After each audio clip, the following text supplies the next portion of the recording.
অবতরণ হয়েছি, কিয়ামত এবং আমি দুইজন একই সঙ্গে অবতরণ হয়েছি। তবে এই যে যেমন দুইটি আঙ্গুল তোমরা দেখছো, এই দুইটি আঙ্গুলের যতটুকু এক অপরের সঙ্গে দূরত্ব রয়েছে, আমার পরে কিয়ামত আর কিছুদিন পরে হবে এতটুকু দূরত্ব। কতটুকু দূরত্ব মনে হয়? এতটুকু।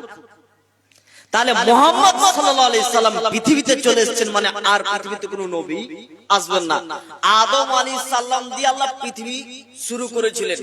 নবী আদম আলাইহিস সালাম থেকে পৃথিবী শুরু, আর শেষ নবী মুহাম্মদ সাল্লাল্লাহু আলাইহি সাল্লাম দের নবীদের খাতা বন্ধ।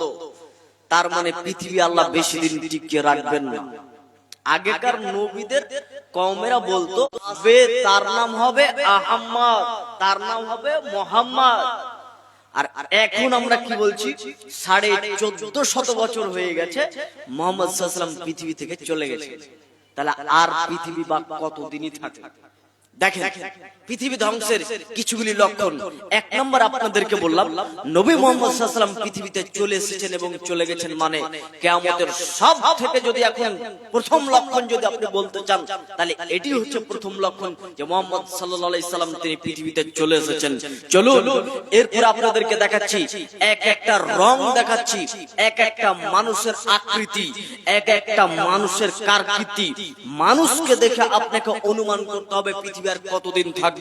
চলুন আনাস রাদিয়াল্লাহু তাআলা আনহু তিনি বলেন, রাসূল সাল্লাল্লাহু আলাইহি সাল্লাম তিনি বলেছেন, ইন্না মিন আশরাতিশ শাআ আইয়ুরফাল ইলম ওয়া ইয়াকসুরাল জাহাল।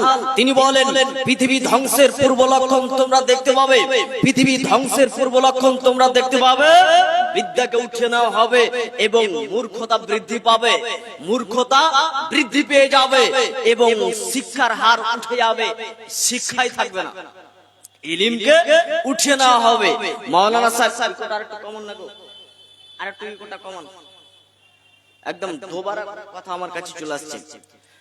রাসূল সাল্লাল্লাহু আলাইহি সাল্লাম তাহলে বললেন বিদ্যা উঠে যাবে, মূর্খতা বর্ষণ হবে। এবার আপনাকে বলি, আপনার ছেলে মেয়ে মাদ্রাসাতে লেখাপড়া করে, মাদ্রাসাতে লেখাপড়া করছে ওই ছেলে ওই মেয়েটা, এখন আপনার ছেলে মেয়ে মাধ্যমিক পরীক্ষা দিচ্ছে স্কুলে, তখন আপনার মেয়ের বোরখা আর শরীরে নেই, টাইট পোশাক পরেছে। ওই ছেলেটা এখন সে মাধ্যমিক পরীক্ষা দিতে এসেছে, ওই ছেলেটা টাকনুটে প্যান্ট পরেছে, ওই ছেলেটা টাকনুটে প্যান্ট পরে একদম জিন্স প্যান্ট পরে ওই ছেলেদের সঙ্গে একদম মনে হচ্ছে এমন স্টাইল করে যাচ্ছে, মনে হচ্ছে ও যে মুকেশ আম্বানির ছেলে। আশ্চর্য বাবা। অথচ এই ছেলেটা কোথায় পড়ছিল? মাদ্রাসাতে। মাদ্রাসা থেকে এসেছে কোথায়? বাড়িতে। বাড়ি থেকে এখন মাধ্যমিক পরীক্ষা দিচ্ছে। এই ছেলেটার এখন দেখেন চরিত্র, দেখেন দেখেন আপনি কত হুজুরের অবস্থা দেখবেন। শুনুন মুহাম্মদ সাল্লাল্লাহু আলাইহি সাল্লামের ভাষা, এখানে যে কথাটা বলতে চেয়েছেন মূলত দ্বীনি ইলমের কথাই তিনি ইঙ্গিত করেছেন, যে শিক্ষার হার মানুষরা করবে কিন্তু শিক্ষা বোঝা যাবে না। দেখেন ওই ছেলেগুলো কোরআন মুখস্থ করে নিয়েছে, হাফিজ, হাফিজ হয়ে যাওয়ার পরে ছেলেটা এখন মূর্খ হয়ে গেছে, ছেলেটা এখন গুমরা পথে চলে গেছে।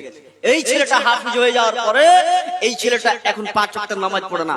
ওই ছেলেটা আলেম মাওলানা, এই ছেলেটা দেখেন দাড়ি চাঁচা, এই ছেলেটা এখন শার্ট প্যান্ট জিন্সের প্যান্ট পরে শরীয়তের দিকে সে তাওকা করে না। তিনি বলেন পৃথিবী ধ্বংসের পূর্ব লক্ষণ হচ্ছে তোমরা দেখতে পাবে বিদ্যাকে উঠিয়ে নেওয়া হবে এবং মূর্খতা বর্ষণ হবে, মূর্খতা বৃদ্ধি পাবে।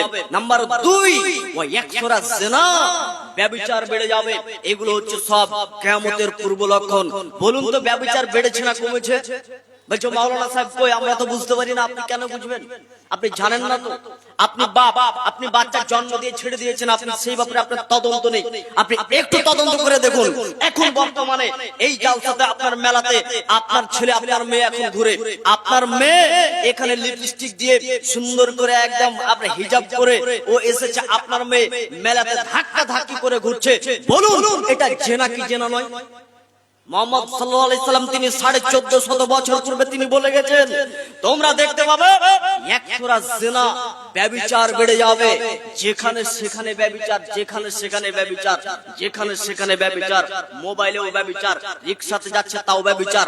আপনি শুধু বলছেন নারী পুরুষ দৈহিক মিলন হলেই শুধু ব্যভিচার হয়?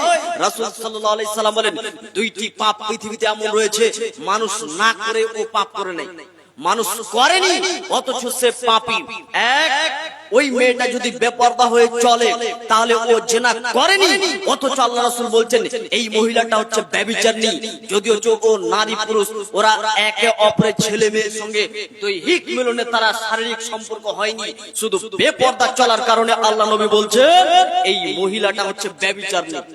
লেন এবার দুই, আরেকটি পাপ, একজন মানুষ জুয়া খেলছে, আর যদি বলে এ ভাই আয় জুয়া খেল, জুয়া ও খেলেনি, শুধু খালি এভাবে বলছে চলো আমরা একটু জুয়া খেলি, শুধু খেলবো এটা বলেছেন, আল্লাহ রাসূল বলছেন ও হবে কিয়ামতের মাঠে ও জুয়া খেলার লাইনে ও দাঁড়াতে হবে ওকে।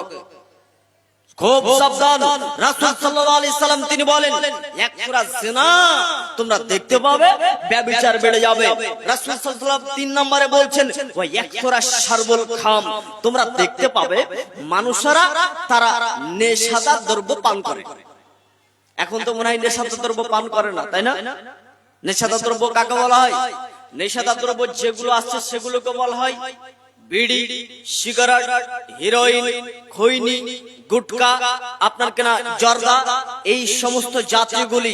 আর হেড এক নাম্বার হচ্ছে মদ, আর এরই শাখা পোশাকা থেকে এগুলো এসেছে। এগুলো সমস্ত গুলোকে বলা হয়েছে নেশাদার দ্রব্য। শতকরা 98 জন মানুষের ভিতরে দেখতে পাবেন নেশাদার দ্রব্য পান করেন। শতকরা 98 জন মসজিদের কমিটি, মসজিদের লোকগুলো তারা নেশাদার দ্রব্য পান করেন। শতকরা মাদ্রাসার কমিটিগণকে আপনি দেখতে পাবেন শতকরা 95 জন তারা নেশাদার দ্রব্য পান করেন। বলেন তাহলে মুহাম্মদ সাল্লাল্লাহু আলাইহি ওয়াসাল্লাম কাকে বলেছেন? কোন হিন্দুকে, কোন ইহুদিকে, কোন খ্রিস্টানকে, কোন নাসারাকে বলেনি। তিনি বলেছেন আমার উম্মতের মাঝে তোমরা দেখতে পাবা ওয়া একসরা শারবুল খাম তারা নেশাদার দ্রব্য পান করবে, যা আমার আপনার এখন বর্তমানে চলছে। বক্তব্যের সঙ্গে খবরদার মুনাফিকি করিয়েন না, এখানে তওবা করে আপনাকে উঠতে হবে। এই যে বলছিলাম আপনাকে না, আকাশে মেঘ দেখলে যেমন বোঝা যায় যে বৃষ্টি হবে, আল্লাহ রাসূল বলেন এগুলো যদি তোমরা দেখতে পাও তো জেনে নাও পৃথিবী আর আল্লাহ বেশি দিন টিকিয়ে রাখবে না, ধ্বংস হয়ে যাবে। তা দেখেন আপনি, আমরা বক্তব্য শোনার পরও আমরা আমল করি না, আমাদের এই কান দিয়ে শুনে এই কান দিয়ে আমাদের বের হয়ে যায়, একটু আমাদের অন্তরে গাছে না।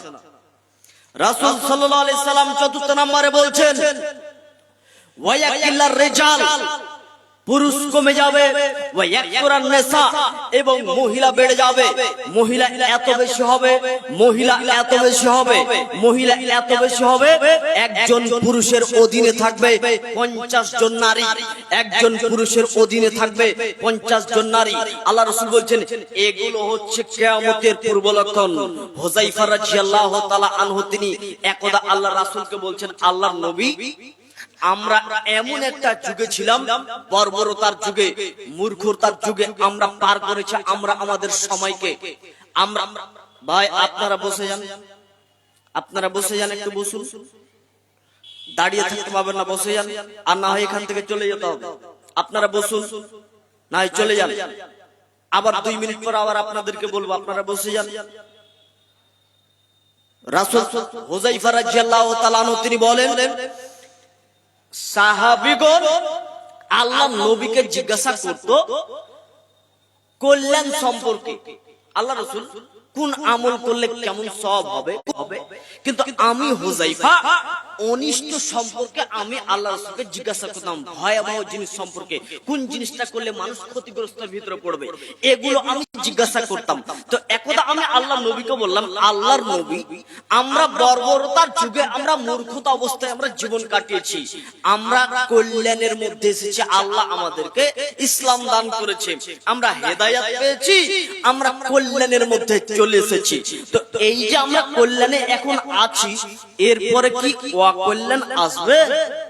আল্লাহ রাসূল বলেন হ্যাঁ, এরপরে অকল্যাণ আসবে। আল্লাহ নবী এই অকল্যাণের পরে আবার কি কল্যাণ ফিরে আসবে? আল্লাহ রাসূল বলেন হ্যাঁ, আবার কল্যাণ ফিরে আসবে, তবে সেটা হবে ঘোলাটে, ইসলাম হবে ঘোলাটে ধোঁয়াযুক্ত।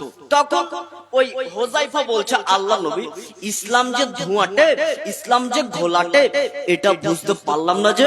তখন আল্লাহ রাসূল বলছেন শোনো, ইসলাম ঘোলাটে মানে ইসলামে এমন এক প্রকারের নেতা হবে এমন এক প্রকারের আলেম হবে, সমাজ এমন হবে যে মানুষেরা আমার তরিকা ছেড়ে দিয়ে তারা বলবে এটা রাসূলের তরিকা, আমার তরিকা ছেড়ে দিয়ে তারা তাদের নিজের তরিকাতে মানুষদেরকে সমাজ পরিচালনা করবে।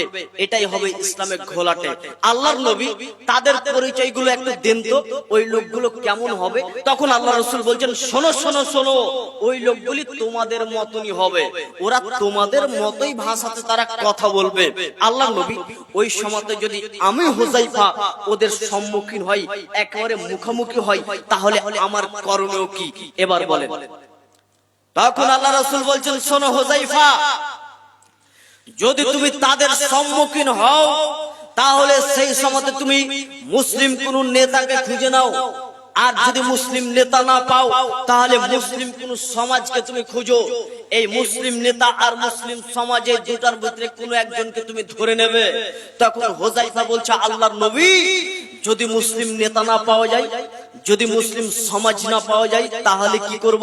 তখন আল্লাহ রাসূল বলছেন, শোনো হুযায়ফা, যদি তুমি মুসলিম নেতা না পাও, যদি তুমি মুসলিম সমাজ না পাও, তাহলে তোমাকে ঘর বাড়ি সমাজ সবকিছু পরিত্যাগ করে দিয়ে একটি গাছের গোড়াতে তোমাকে সেখানে থাকতে হবে। রোদ বৃষ্টি সবকিছু, দুঃখ ক্লেশ সবকিছু তোমাকে মেনে নিয়ে সেখানে তোমাকে মৃত্যু পর্যন্ত তোমাকে সেখানে জীবন যাপন করতে হবে। অথচ তুমি সেই তোমার সমাজের মধ্যে থাকতে পাবে না যে সমাজের শরীয়ত অনুপাতে সমাজই চলে না।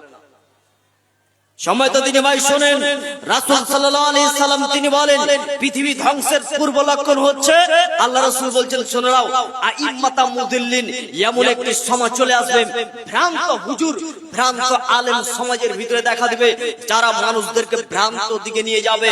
ও বলবে না হক কথা, সঠিক কথা সমাজের সামনে বলবে না, সমাজের মনকে জয় করে নিয়ে সে চলবে। এইটা তোমরা দেখতে পাবে সমাজের ভিতরে। এদের কাছ থেকে বেদাত শুরু হবে, এদের কাছ থেকে শিরক শুরু হবে। এই ভ্রান্ত হুজুর যখন পৃথিবীতে আসবে, জেনে রাখো পৃথিবী আর বেশি দিন থাকবে না। তাই তো উমর রাদিয়াল্লাহু তাআলা আনহু তিনি বলেছিলেন, দুইজন ব্যক্তি যদি পৃথিবীতে ঠিক হয়ে যায়, দুইজন ব্যক্তি পৃথিবীতে যদি ঠিক হয়ে যায় তাহলে পৃথিবী শান্তিতে চলে আসবে। দুইজন ব্যক্তি যদি তারা উল্টা হয়ে যায়, সারা পৃথিবী অশান্তিতে ভরে যাবে।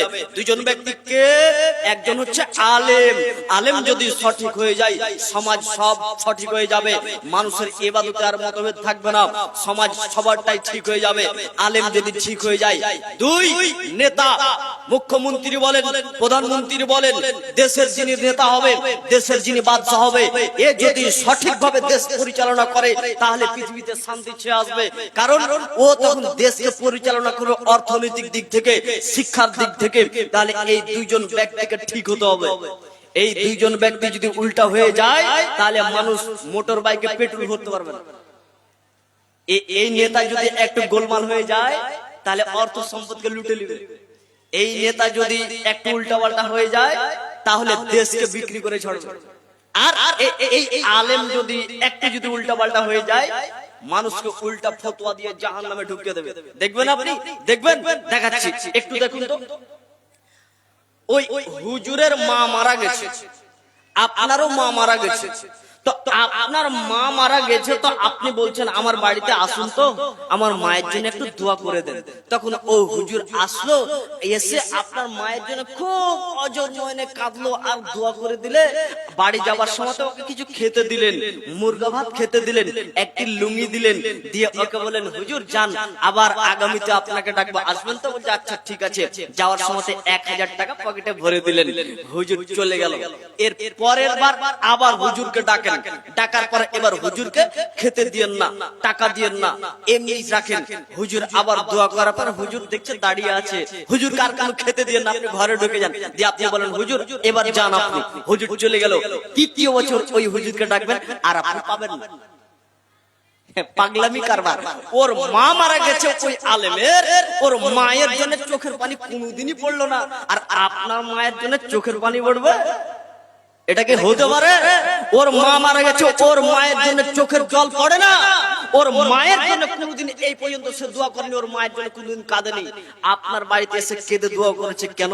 ওই একটা 500 টাকার নোট আর একটা লুঙ্গি আর মুরগা ভাত।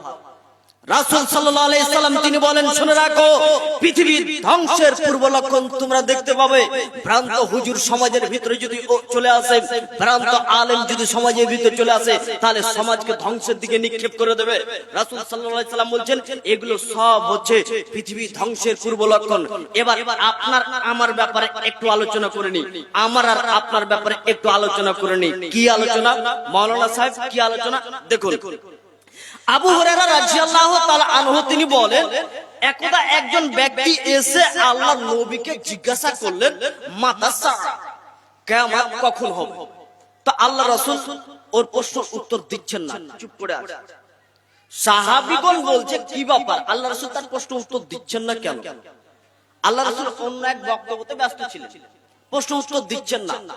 তো সাহাবীদের ভিতরে বলছে, আল্লাহ রাসূল কি তার প্রশ্নটাকে পছন্দ করেননি, নাকি আল্লাহ রাসূল তার প্রশ্ন শুনতে পাননি? এক পর্যায়ে আল্লাহ নবী তিনার বক্তব্য শেষ করে বললেন, কই, কে আমাকে প্রশ্ন করছিল?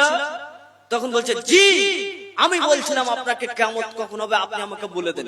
তখন আল্লাহ রাসূল বলেন, শোনো, ইদা দুইয়াতিল আমানা ফান্তাদিরিস সা, যখন আমানতের খেয়ানত হবে তখন হবে কিয়ামত। মুরব্বি সাহেব একটু লক্ষ্য করে শুনুন, খুব গুরুত্বপূর্ণ কথা। যখন আমানতের খেয়ানত হবে তখন হবে কিয়ামত। তখন ওই ব্যক্তি আবার জিজ্ঞাসা করছেন, কাইফা ইদাতাহা, আমানতের খেয়ানত কি করে হয় একটু বলুন তো, আমানতের খেয়ানত কোনটা? তখন আল্লাহ রাসূল বলছেন, ইদা উসরিদাল আমরু ইলা গায়রি আহলি ফান্তাদিরিস সা, অযোগ্য ব্যক্তিকে যখন দায়িত্বশীল করা হবে তখন হবে কিয়ামত। আগেরটা আর পরেরটা একেবারে অন্যরকম হয়ে গেল। আগে বললেন কি, আমানতের খেয়ানত হবে তখন হবে কিয়ামত, আর পরে বলছেন আমানতের খেয়ানত কি, তখন আল্লাহ রাসূল বলছেন, অযোগ্য ব্যক্তিকে দায়িত্বশীল যখন করে দেওয়া হলো তখন হলো কিয়ামত। তো আপনি আমানতের খেয়ানত কোনটাকে জানেন? আপনি এখন যাবেন মনে করেন কলকাতা, তো আপনার কাছে মনে করুন 1 লক্ষ টাকা আছে, তো আপনি আপনার চাচাতো ভাইকে বলছেন, এই 1 লক্ষ টাকাটা তুই রাখতো, আমি কলকাতা থেকে আসি, তারপর তুই আমাকে টাকাটা ফেরত দিস। তো ও আপনি কলকাতা থেকে আসলেন, এই টাকাটা ফেরত দিতে যাবে, এই সময় দেখা যাচ্ছে যে 1000 টাকা ও রেখেছে, 99,000 টাকা দিয়েছে। বলছে কি হয়েছে? বলছে, ওটা আমি খেয়ে দিয়েছি, খেয়ে শেষ হয়ে গেছে, ওটা আর তোকে দিব না। এটা হলো আমানতের খেয়ানত, তাই না? আমরা সাধারণত জানি, যেটা জিনিস আমি ওকে জমা দিলাম ওটা পরিপূর্ণ আমাকে ফেরত না দেওয়ার নাম কি? আমানতের খেয়ানত এটা। কিন্তু আল্লাহ রাসূল বলছেন, অযোগ্য ব্যক্তিকে দায়িত্বশীল করে দেওয়া, এটাই আমানতের খেয়ানত। এবার আপনার ব্রেনটা খাটান। আমি একজন মসজিদের ইমামকে রাখলাম, তার কাছ থেকে আমি কি কি হক রাখি? ইমাম সাহেব প্রতিটা জুমার খুতবাতে স্টাডি করে এসে বক্তব্য দেবে, বিষয় ভিত্তিক একটা বিষয় নিয়ে উনি বক্তব্য দেবেন। হজের সময় আসলে হজের বক্তব্য দিবে, যাকাতের সময় হলে যাকাতের বক্তব্য দিবে। ওই ইমাম সাহেব দেখবে নামাজের কাতার মধ্যে দেখবে কোন জায়গাটাতে কে ভুল করছে। ইমাম সাহেব দেখবে যে হ্যাঁ, সমাজের ভিতরে এইরকম বিবাহ অনুষ্ঠানে যৌতুকের কারবার হচ্ছে, তখন ইমাম সাহেব এটাকে রুখবে। ইমাম সাহেব দেখতে পাচ্ছে যে এই ছেলেটা বেনামাজি, এই লোকটা বেনামাজি মারা গেছে, আমি এর জানাজা পড়বো না, এই কথা যে বলবে, এটা আপনি তার কাছ থেকে হক রাখেন। তো ইমাম কোনদিন আপনার এলাকার মসজিদে না কোনদিন বিষয় ভিত্তিক বক্তব্য দিল না, ইমাম সাহেব কোনদিন আপনার এলাকাতে বিবাহ অনুষ্ঠানে এই কথা বললো যে যেখানে যৌতুকের কারবার হয় ওখানে বিবাহ পড়াবো না। এই দায়িত্ব যে পালন করতে পারলো না, এরই নাম হচ্ছে খেয়ানত। আল্লাহ রাসূল যে দায়িত্ব দিলে এই যে পালন করলো না, এরই নাম হচ্ছে কি? খেয়ানত। 1 লক্ষ টাকা দিয়েছিল দায়িত্ব অনুপাতে, ও দায়িত্বটা ভালো করে পালন করতে পারেনি, এটা খেয়ানত। তেমনই বলা হয়েছে, যাদেরকে দায়িত্বশীল করা হবে এ দ্বারা যদি খেয়ানত করে, মাস্টার বলেন, ইঞ্জিনিয়ার বলেন, প্রফেসর বলেন, আপনাকে মাদ্রাসা মসজিদের মোড়ল সর্দার বলেন, মসজিদের মোড়ল সর্দার বলেন, যাকেই দেখেন, ইমামকে দেখেন, বক্তা সাহেব দেখেন, সবারই আজকে আপনি ডিউটির দিকে দেখেন, আজকে কেউ সঠিকভাবে ডিউটি পালন করে না। মুহাম্মদ সাল্লাল্লাহু আলাইহি সাল্লাম তিনি বলেন, জেনে রাখো, যদি মানুষ নিজের ডিউটি সঠিকভাবে যদি পালন না করে, এটি হচ্ছে কিয়ামতের একটি পূর্ব লক্ষণ। রাসূল সাল্লাল্লাহু আলাইহি সাল্লাম তিনি বলেন, লা তাকুমুস সাআতু হাত্তা ইয়াতাবাহান নাসু ফিল মসজিদ। তিনি বলেন পৃথিবী ধ্বংসের পূর্ব লক্ষণ একটি হচ্ছে তোমরা দেখতে পাবে মানুষ মসজিদ নিয়ে গর্ব করবে। অতক্ষণ পর্যন্ত কিয়ামত হবে না যতক্ষণ পর্যন্ত না মানুষ মসজিদ নিয়ে গর্ব না করছে, অহংকার না করছে। মসজিদ নিয়ে অহংকার, বলে ওই মসজিদে কেমন মার্বেল পাথর দেওয়া আছে, বলে এত দামের, ওর থেকে আমাদের মসজিদে বেশি টাকা দামের মার্বেলের পাথর লাগাতে হবে। ওদের মাইকের সাউন্ড কত দূর যায়, বলে 2 কিলোমিটার। আমাদের মসজিদে যে মাইকটা রয়েছে এটাতে এমন মাইক লাগাতে হবে যেন 5 কিলোমিটার সাউন্ডটা যায়। ওদের মসজিদ কয়তলা, বলে 1 তলা। আমাদের মসজিদ 2 তলা লাগাতে হবে। ওদের মসজিদে এসি আছে, বলে নাই, আমাদের মসজিদে এসি লাগাতে হবে। রাসূল সাল্লাল্লাহু আলাইহি সাল্লাম তিনি বলেন মসজিদ নিয়ে মানুষরা গর্ব করবে, অহংকার করবে, অথচ সেখানে নামাজই থাকবে না। এই কথা 1450 বছর পূর্বে তিনি বলে গেছেন। তোমরা দেখতে পাবে কিয়ামতের পূর্ব লক্ষণ মানুষ মসজিদ নিয়ে তারা এক অপরের অহংকার শুরু করবে। তিনি বলেন লা তাকুমুস সাআতু হাত্তা ইয়াতকারাবুল জামান। তিনি বলেন অতক্ষণ পর্যন্ত কিয়ামত হবে না, অত দিন পর্যন্ত কিয়ামত হবে না যতক্ষণ পর্যন্ত না দোকান পাশার বেশি না বসছে। দোকান পাশার বসবে। আল্লাহ রাসূল বলছেন শুনে রাখো, ইয়াতকারাবুল আসওয়াক, দোকান পাশার মার্কেট বেশি হয়ে যাবে, দোকান পাশার বেশি হয়ে যাবে, দোকান পাশার বেশি হয়ে যাবে। যেই গ্রামটাতে দেখতে পাইনি একটাও দোকান, সেই এলাকাতে দেখতে পাচ্ছি কি বেশ কয়েক বছর পর দেখতে পাচ্ছি সেখানে 10টি দোকান। আল্লাহ রাসূল বলেন ঘন ঘন বাজার বসবে, এটি হলো পৃথিবী ধ্বংসের পূর্ব লক্ষণ। তিনি বলেন পৃথিবী ধ্বংসের পূর্ব লক্ষণ তোমরা দেখতে পাবে। তিনি বলেন পৃথিবী ধ্বংসের পূর্ব লক্ষণ তোমরা দেখতে পাবে মানুষ যারা হবে তারা হবে ইতর শ্রেণীর মানুষ। তিনি বলেন কতদিন পর্যন্ত কিয়ামত হবে না যতদিন পর্যন্ত না লোকা ইবনে লোকা, ইতর শ্রেণীর বাচ্চা ইতর শ্রেণী, আর ছোট লোকের বাচ্চা ছোট লোক, অধমের বাচ্চা অধম। হাদিসের বাক্য এটাই, লোকা ইবনে লোকা, লোকা ইবনে লোকা, ইতরের বাচ্চা ইতর, অধমের বাচ্চা অধম, ছোট লোকের বাচ্চা ছোট লোক। যতক্ষণ না নেতৃত্ব না দিচ্ছে ততক্ষণ পর্যন্ত কিয়ামত হবে না। এই কথা 1450 বছর পূর্বে বলে গেছেন। দেখেন আপনি দেখেন একটু দেখুন তো, এই ছেলেটা ম্যাট্রিক পাস করেছে, বিএড ডিগ্রি করেছে, এই ছেলেটা এত মেধা ছেলে, এই ছেলেটা এত উচ্চ শিক্ষিত হওয়ার পরে এই ছেলেটা চাকরি নেবে তো একজন মন্ত্রীর সিগনেচার লাগবে, ওই মন্ত্রী মাধ্যমিকে ফেল। অধমের বাচ্চা অধম নেতৃত্ব দেবে, অধমের বাচ্চা অধম, ইতরের বাচ্চা ইতর যতক্ষণ না নেতৃত্ব না দিচ্ছে অতক্ষণ পর্যন্ত কিয়ামত হবে না। যা বর্তমান আজকে পৃথিবীতে আপনি দেখতে পাচ্ছেন। আল্লাহ রাসূল বলছেন শোনো, এমন একটি সমাজ চলে তোমাদের মাঝে, এমন একটি সমাজ তোমাদের মাঝে যে তোমরা দেখতে পাবে মানুষেরাই হবে ইতর শ্রেণী। মানুষেরা তারা কথা বলবে, একে অপরের সঙ্গে কথা বলবে প্রতারণামূলক, আর আমানতদারকে বলবে খেয়ানতকারী, আমানতদারকে বলবে খেয়ানতকারী, আর খেয়ানতকারীকে বলবে আমানতদার। সত্যবাদীকে বলবে মিথ্যাবাদী, মিথ্যাবাদীকে বলবে আপনার কিনা সত্যবাদী। এই সমাজে যারা নেতৃত্ব দিবে তারা হবে রুআইবেজ। সাহাবীগণ বলছে আল্লাহ নবী রুআইবেজ কাকে বলে এটা বুঝতে পারলাম না, যে তখন আল্লাহ রাসূল বলছেন শোনো, রুআইবেজ হচ্ছে ওই ইতর শ্রেণীর মানুষরা তারা নেতৃত্ব দেবে যার কাছ থেকে কোনো ভালো জিনিস আশা করাই যায় না। একটা ভালো কোন যে কাজের আশা করবেন, আশা করতেই পারবেন না, এই লোক নেতৃত্ব দেবেন। তিনি বলেন শুনে রাখো, পৃথিবী ধ্বংসের পূর্ব লক্ষণ হচ্ছে ইয়াতাকারিবুজ জামান, সময় সংকীর্ণ হয়ে যাবে, সময় সংকীর্ণ হয়ে যাবে। ওয়া ইয়াকদুল ইলম, এবং বিদ্যাকে উঠিয়ে নেওয়া হবে। ওয়াতাযহারুল ফিতান, এবং ফিতনা ফাসাদ সৃষ্টি হয়ে যাবে। সময় সংকীর্ণ হয়ে যাবে মানে এই 2024 দেখলাম, 2025 পড়ে ফেব্রুয়ারি মাস চলছে। এই আপনার গত জুমার আগের জুমা পড়লাম, এখন দেখা যাচ্ছে আবার আজকের শনিবার হয়ে রবিবার করতে যাচ্ছে। এই যে দেখলাম আমার চুলগুলো সব কাঁচা কাঁচা ছিল, দাড়িগুলো কাঁচা কাঁচা ছিল, এখন দেখছি দাড়িগুলো সব পেকে গেছে। এই মনে হচ্ছে কয়েকটা বছর হলো গো, মনে হচ্ছে সবার সাথে খেললাম, পিকনিক করলাম, দেখতে দেখতে 10টা বছর চলে গেছে। আল্লাহ রাসূল বলেন এগুলো হচ্ছে পৃথিবীর ধ্বংসের পূর্ব লক্ষণ। এগুলো অনুভব হচ্ছে কি, একটু বুঝতে পারছেন কি, যে সময় যে দ্রুত চলে যাচ্ছে, সময় দ্রুত চলে যাওয়া, এগুলো হচ্ছে পৃথিবী ধ্বংসের একটি পূর্ব লক্ষণ। তিনি বলেন ওয়া ইয়াকসুরুল হারাজ, সমাজে মারামারি বৃদ্ধি হয়ে যাবে, সমাজে ঝগড়া বৃদ্ধি হয়ে যাবে, সমাজে হত্যাকাণ্ড বৃদ্ধি হয়ে যাবে।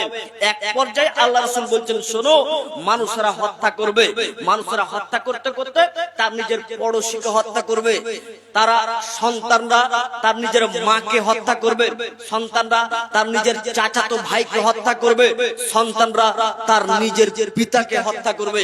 এই কথা আল্লাহ রাসূল যখনই বলেছেন যে ছেলেরা তার পিতাকে হত্যা করবে, তখনই আল্লাহ রাসূলকে সাহাবীরা তখন আল্লাহ রাসূলকে জিজ্ঞাসা করছে, আল্লাহ রাসূল, সন্তানরা তার পিতাকে হত্যা করবে, এটা কি কেমন, এটা কেমন হলো কথা? পিতাকে হত্যা করতে পারে, বাপকে হত্যা করতে পারে তার ছেলে, এটা কি করে হতে পারে? তখন আল্লাহ রাসূলকে জিজ্ঞাসা করছে, আল্লাহ রাসূল, সেই সমাজ থেকে ওই বেটার কি আর ওই সমাজ থেকে তার ছেলের, ওই সমাজে তার বেটার কি একেবারে বিবেক থাকবে না? তখন আল্লাহ রাসূল বলছেন না, সেই সমাজে তার বিবেক থাকবে না, ব্রেন তার বিবেক কাজ করবে না, সেই সমাজে তার পিতাকেই হত্যা করবে। সামান্য এক কাঠা জমির জন্য বাপকে হত্যা করেছে পৃথিবীতে। দেখেন ঘটনা আপনারা জানেন না? কত খবর মোবাইলে দেখা যায় যে বাপকে মেরে দিয়েছে। অনেক ঘটনা আমরা দেখেছি আমাদের চোখে। 1450 বছর পূর্বে তিনি বলে গেছেন যে সন্তানরা তার পিতাকে হত্যা করবে। আপনি একটু প্রস্তুত থাকুন, একটু আপনি ধৈর্য ধারণ করুন। দেখেন আপনাকে আরো নিদর্শন দেখাচ্ছি পৃথিবী ধ্বংসের পূর্ব লক্ষণ তিনি যেগুলো বলেছেন, আমি শুধু আপনাদের সামনে অনুবাদ করে যাচ্ছি। দেখেন আব্দুল্লাহ ইবনে উমর রাদিয়াল্লাহু তাআলা আনহু তিনি বলেন, রাসূল সাল্লাল্লাহু আলাইহি সাল্লাম বলেছেন শোনো, 5টি বিষয়ে আল্লাহ তোমাদেরকে পরীক্ষা করবে। হে আনসার মুহাজির তোমরা শোনো, তোমাদেরকে 5টি বিষয়ে পরীক্ষা করে আল্লাহ তোমাদেরকে পরীক্ষা করবে। আমি মুহাম্মদ সাল্লাল্লাহু আলাইহি সাল্লাম সেই 5টি পরীক্ষা যেন তোমাদেরকে না করা হয়, এই বিষয়ে আল্লাহর কাছে সব সময় আমি ক্ষমা চাই, আল্লাহর কাছে সব সময় আমি দোয়া করতে চাই। 5টি বিষয়ে তোমাদেরকে পরীক্ষা করে কষ্টে ফেলা হবে, 5টি বিষয়ে আল্লাহ পরীক্ষা করে তোমাদেরকে কষ্টে ফেলা হবে। এক, সমাজের ভিতরে যখন বেহায়া অশ্লীলতা যখন প্রকাশ্য চলবে, সমাজের ভিতরে যখন বেহায়া অশ্লীলতা যখন প্রকাশ্য চলবে, তখন এই সমাজে আল্লাহ তোমাদেরকে এমন একটি রোগ দেবে যেটা পূর্বে কারো ছিল না। বেহায়াপনা সমাজের ভিতরে যদি চলে, এমন একটি রোগ তোমাদের ভিতরে আল্লাহ দেবেন যেটা পূর্বে কারো ছিল না। নাম্বার 2, যখন মানুষ ওজনে এবং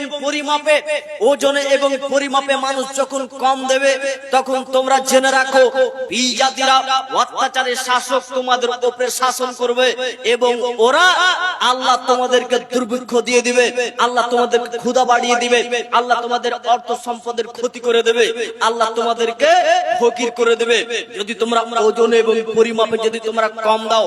3, মানুষ যদি যাকাত না দেয়, তাহলে আল্লাহ আসমান থেকে বৃষ্টি বন্ধ করে দেবেন, আল্লাহ আসমান থেকে বৃষ্টি বন্ধ করে দেবেন। আল্লাহ আসমান থেকে বৃষ্টি এই জন্যই দিচ্ছে যে চতুষ্প প্রাণী পৃথিবীতে রয়েছে, এর জন্য আল্লাহ পৃথিবীতে বৃষ্টি দেয়।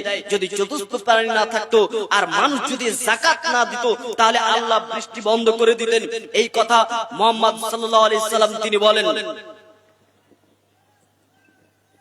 এরপরে তিনি বলেন চতুর্থ নম্বরে তিনি বলেন, যখন মানুষ আল্লাহ এবং আল্লাহর রাসূলের যখন অঙ্গীকার যে করেছে, তারা এই অঙ্গীকারটাকে, ওয়াদাটাকে তারা যদি খেলাফ করে দেয়, আল্লাহ এবং আল্লাহ রাসূলের সঙ্গে প্রত্যেকটা মুসলিম বিপরীত করে, আল্লাহ রাসূল বলছেন শুনে রাখো, তাহলে তোমাদেরকে বলি তোমাদের ওই সমাজে এমন মানুষ নেতৃত্ব দেবে, বিজাতিরা তোমাদের উপরে শাসন করবে, বিজাতিরা অত্যাচারী শাসক তোমাদেরকে শাসক করবে আর তোমাদের অর্থ সম্পদ তারা লুটে নেবে।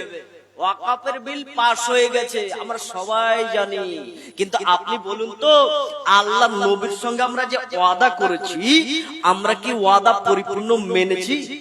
ওয়াদা কি?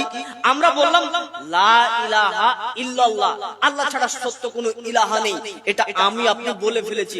এখন আল্লাহ বলছে যখন তুমি আমি আল্লাহকে স্বীকার করেছো, নবী মুহাম্মদ সাল্লাল্লাহু আলাইহি সাল্লামকে এখন স্বীকার করতে হবে।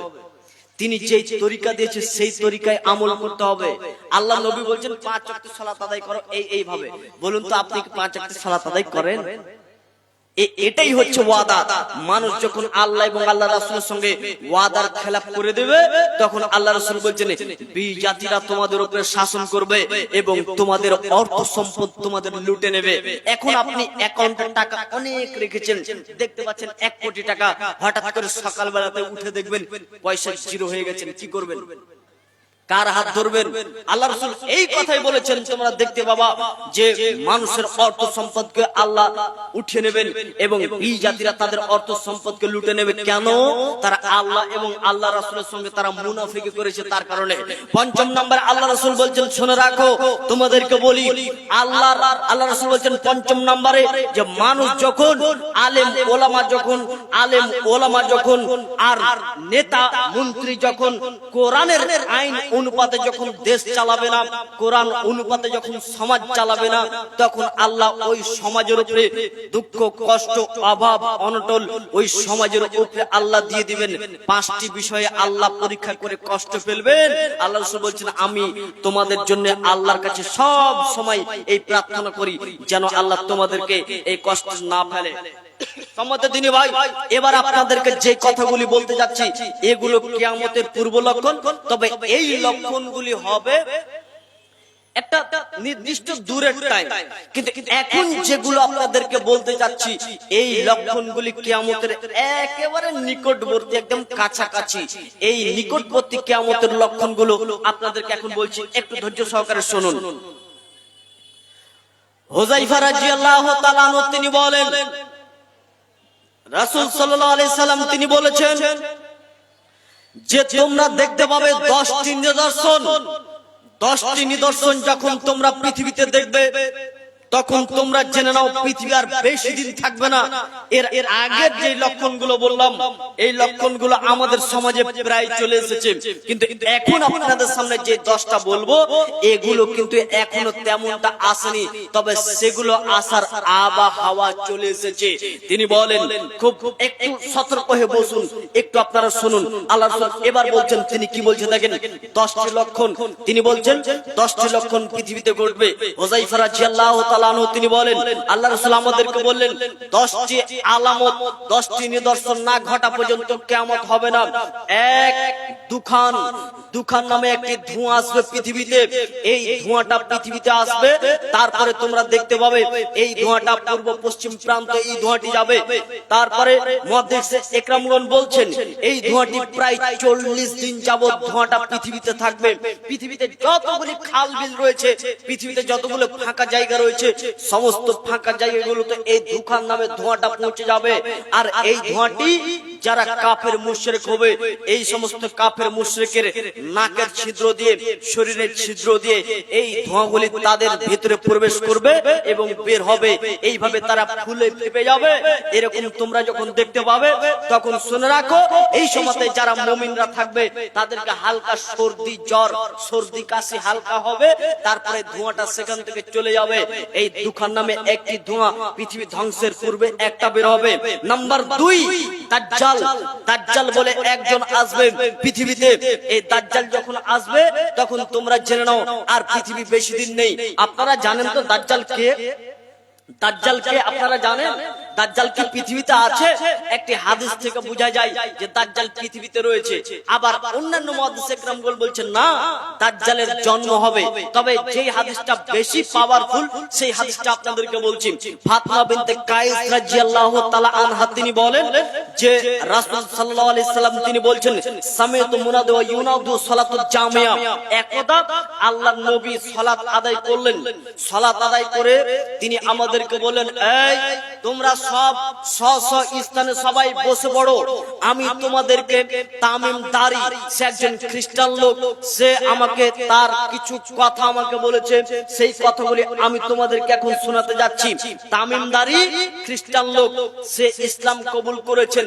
লাখ এবং জোজাম গোত্রের 30 জন লোক, তারা একটি স্টিমার, একটি জাহাজে তারা চেপেছিল, সমুদ্রে যাচ্ছিল। যেতে যেতে যেতে যেতে হঠাৎ করে সমুদ্রে প্রবল ঢেউ আর ঝড় আসলো। তাদের নৌকা কোন দিকে যে গেল বুঝাই গেল না, নৌকা কোন দিকে যাচ্ছে কিছুই বুঝতে পারলাম না। তারা ওই 30 জন ব্যক্তি ওই নৌকাতে টলমল করতে করতে নৌকাটি লাগলো একটি জঙ্গলে, একটি কিনারায়। ওরা ওই নৌকা থেকে হুড় করে বের হওয়ার পরে দেখতে পেলেন জঙ্গল থেকে একটি বিশাল আকৃতির একটি প্রাণী বের হয়ে আসলো। প্রাণীটির গায়ে এত লোম, লোমের কারণে চেনা যায় না তার সামনে কোন দিক পিছন কোন দিক। এই বিশাল আকৃতির একটি প্রাণী বের হয়ে আমাদের সামনে চলে আসলো। আমরা মনে ভাবলাম হয়তো এটা শয়তান হতে পারে। আমরা জিজ্ঞাসা করলাম কে? তখন ও বলছে আমি হলাম গোয়েন্দা। তখন আমরা বললাম তুমি কার গোয়েন্দা?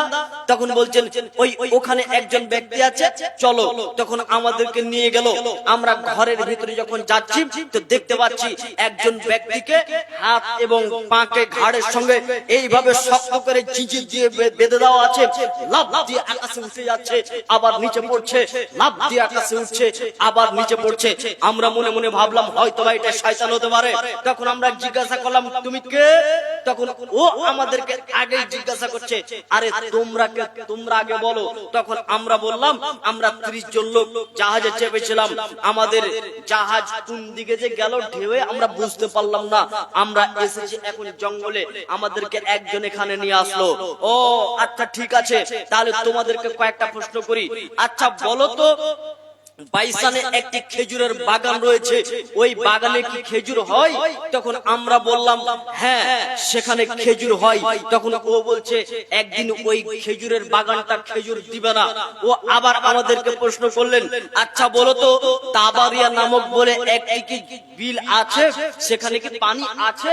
তখন আমরা বললাম হ্যাঁ সেখানে অনেক পানি আছে, মানুষ সেখান থেকে চাষবাস করে। তখন ও বলছে একদিন সেখানে পানি থাকবে না। আর আবার তিনি 3 নম্বরে প্রশ্ন করলেন জোগার নামে একটা কি ঝর্ণা আছে? তখন আমরা বললাম হ্যাঁ একটি ঝর্ণা আছে। তারপরে তিনি আমাদেরকে 4 নম্বরে প্রশ্ন করলেন আচ্ছা বলো উম্মি নবীর খবর কি? আমাদের নবীর খবর জিজ্ঞাসা করছে। তখন আমরা বললাম আমাদের নবীর অবস্থা, তিনি মক্কা থেকে তিনি হিজরত করে মদিনায় এসেছে।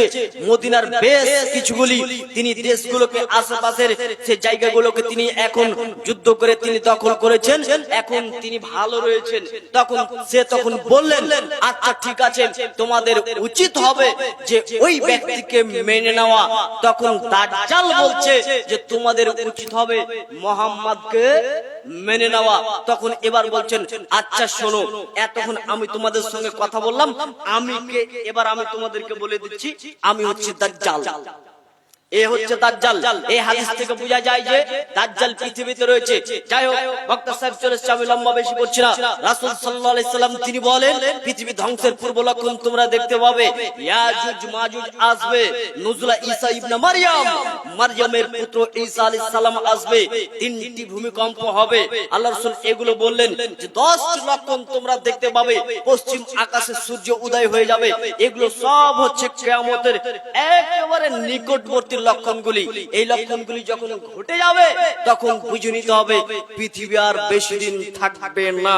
তাহলে এর আগে যেগুলো লক্ষণ বললাম সেগুলো তো আমাদের সমাজে এখন হয়ে গেছে, কিন্তু এগুলো হচ্ছে বড় বড় লক্ষণ যেগুলো আসতে হয়তো বা আর বেশি দিন নেই, হঠাৎ করে কখন না কোনটা চলে আসতে পারে।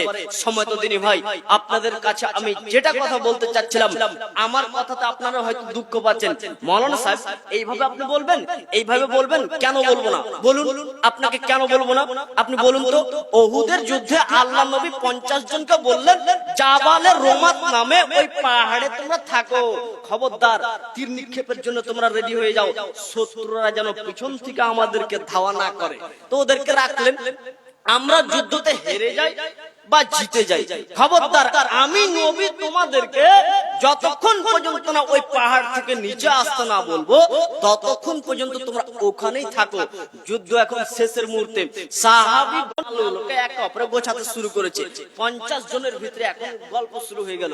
কেউ কেউ বলছে হ্যাঁ যুদ্ধ তো শেষ, শত্রুরা তো পালিয়ে গেছে, এক কাজ করা যায় না, কি করবি? বলছে চল নিচে চল, আমরাও মালগুলো গোছাবো। তখন একজন বলছে আল্লাহ রাসূল বলেছেন যে আমার কথা না হলে আমি যতক্ষণ না তোমাদেরকে না বলবো ততক্ষণ পর্যন্ত আসবে না। তুমি বলছো তা তো ঠিক, কিন্তু অনেকক্ষণ হয়ে গেল যে কেউ তো আসছে না, চল। এক পর্যায়ে তখন ওরা ওখান থেকে নিচে নেমে এরাও গানিমাতের মাল তারা জড়ো করতে শুরু করেছে। পেছন দিক থেকে শত্রু দল এসে সাহাবীদের উপরে হামলা শুরু করলেন।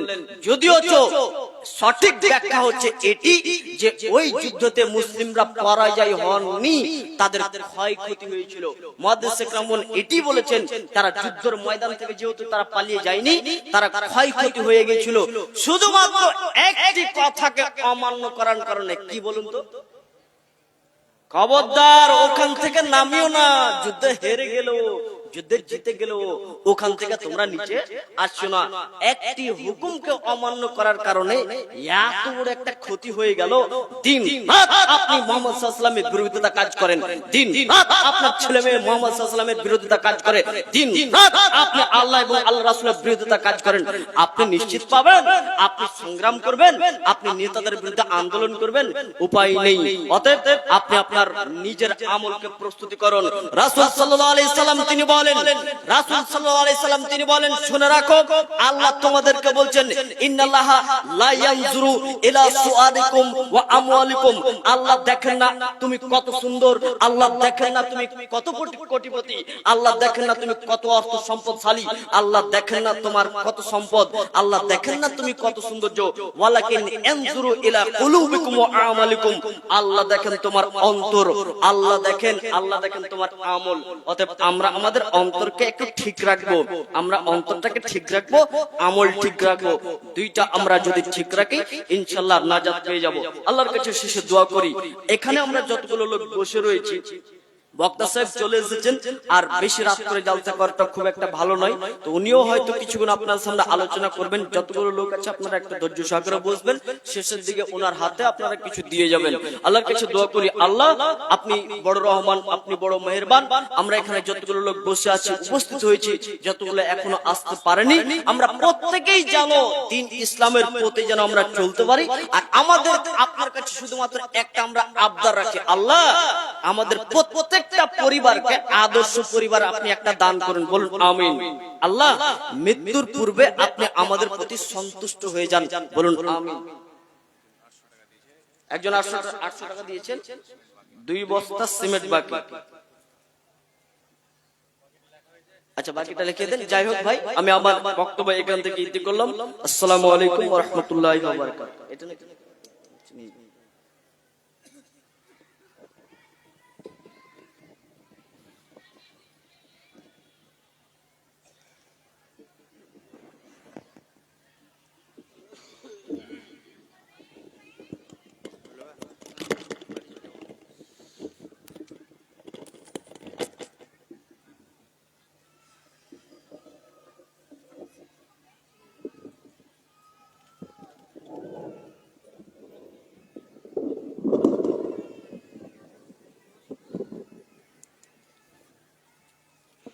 আসসালামু আলাইকুম। অসংখ্য ধন্যবাদ ফজিলাতুল শেখ